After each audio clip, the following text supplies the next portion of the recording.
In this demonstration, we're going to be taking you through the new features that have been added to the Update 01 for Infor CRM 8.2.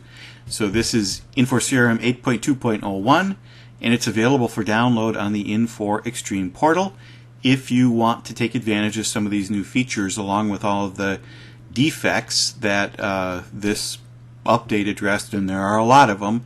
So I would encourage you to load this if you've got an 8.2 system today. 01 I think would be a great idea. So let's get started. The first thing I'm going to show you that's been added is for administrators, and it's on the pick list area. So you've always been able to manage pick lists from the web client, but they've added a new function to the whole pick list story, which I think is great because many of our customers have asked for this. And that's the inclusion of a filter word. And so you'll see that when I added a new item to this account status pick list, I have a new field here at the bottom called filter.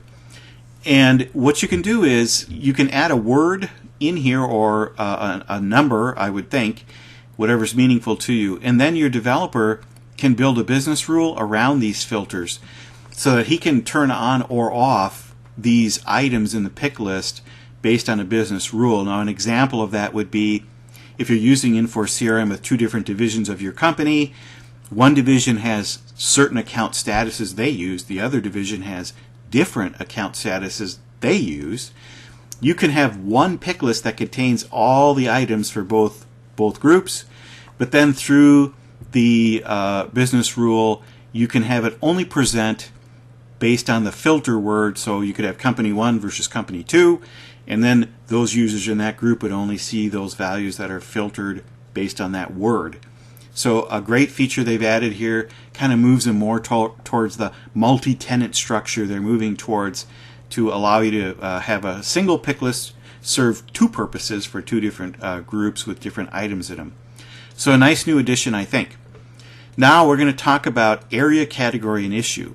Now this is a brand new management area that they've moved from, not moved, but copied from the LAN client. So previously you had to do this in the LAN client.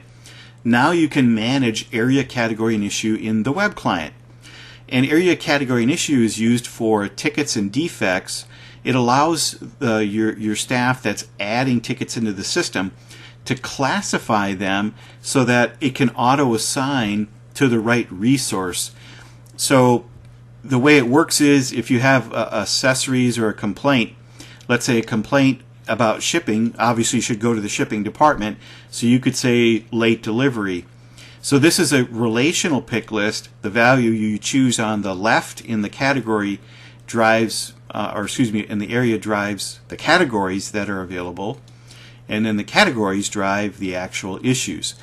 This is helpful to be able to sort tickets, to be able to report on the nature of your tickets that are getting generated, but it also drives the assignment of the ticket so that you can pick based on, if I was to say accessories and a case with the accessory cased and it's damaged, you can have it auto assigned to Robert. He's our damaged case guy at our company.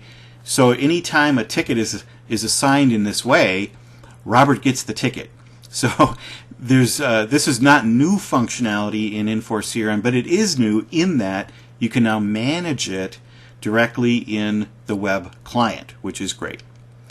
So the next thing we'll show you is the entity manager, which is probably the most exciting part of this whole 01 update story, and that is the ability to add fields now from the web client. You could always add fields, tables and fields, from the application, the architect or the administrator applications. That's true. But as part of the story of migrating this functionality to the web, you can now add and edit fields directly in the web client. And that's what you're seeing here. So I choose the entity account. Then down below it presents me with all of the fields that are in that table and released to that web entity. But then you can also add brand new fields from here. So you can add anything you want. It has to start with a capital letter, which I didn't do. So we'll put in test 4. Now we pick what type of field it is. And depending on what type of field you choose, the parameters and configuration choices you have below it are going to change.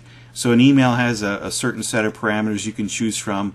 If we go down to a text box, you're going to have some other options. If we can choose, for example, a true-false field or yes or no field. Again, slightly different parameters that you can choose, but let's pick a text box just because those are easy.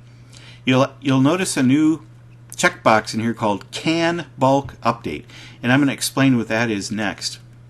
So if we choose to make this field available for bulk updates, here's how that works. So if we were to go into the leads area now, and by the way, this is available in all of the entities, accounts, contacts, leads, opportunities, you can select more than one record any way you want to select them. Then you'll notice over on the right we have an update quick action. So if I click on that, it brings up the bulk action update dialog, and it's from here then that I can pick, well, which field in this entity do we want to update. Now it's going to show you the list of all the bulk update eligible fields that I selected in the previous screen. So if we pick on account manager, we can change the account manager to Derek here for these 4 accounts. But you'll notice I can hit the plus sign and then also update the status, for example, to qualified. So the pick list for the status field is presented to me. I can pick the value that I want to update it to, and if I click OK, these 4 records are going to get a new account manager and a new status. So it's a great way to make bulk changes to the data in your system. Wonderful feature. The last thing I'll show you is the bundle actions capability.